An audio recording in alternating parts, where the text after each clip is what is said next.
Engineering Eng. PDF document of this video is on engineereng.com. Hello guys again. We made an introduction to the electromagnetic theory in our previous video. We briefly introduced the cardinal system.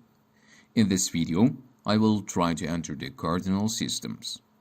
For this, let's first examine the Cartesian coordinate system, the simplest cardinal system, consisting of x, y, and z. Now, if we need to draw the coordinate system again, it consists of x, y, and z as follows. Here we need to know that when we move from x, let's show our direction vector like this. We have to show it. If we are moving from y, this way in the EY direction, if we are moving in this way in the EZ direction. There is such a three-dimensional point that P point X has a certain size, Y has a certain magnitude, Z also has a certain magnitude. And in this expression, we show this length R with the three-direction vector. R has a certain direction and magnitude.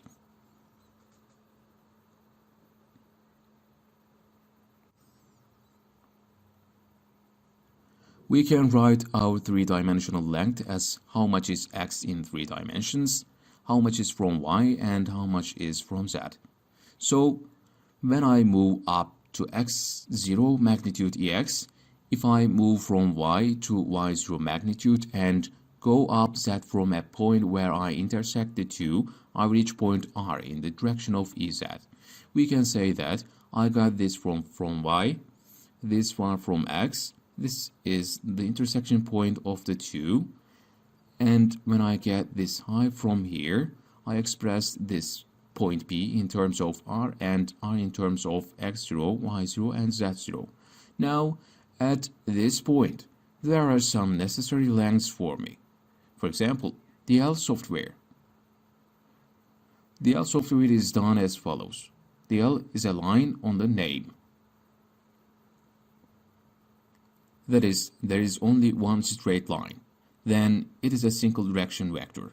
So it's either x, y, or z.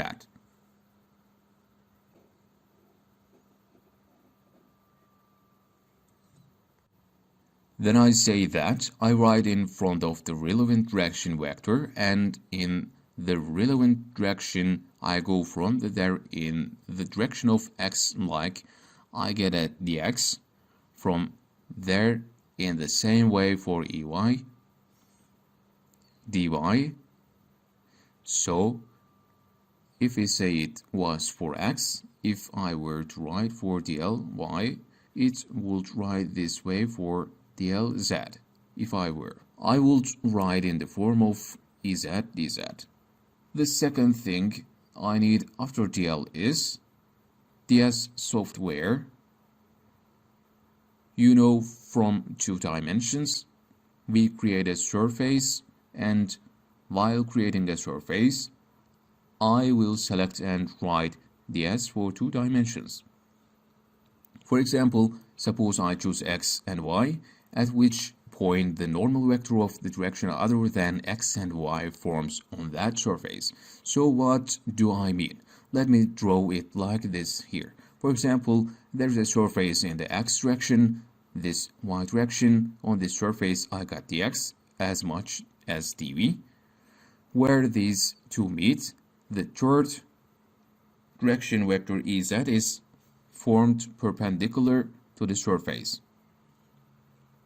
My direction vector for x and y is the third remaining vector.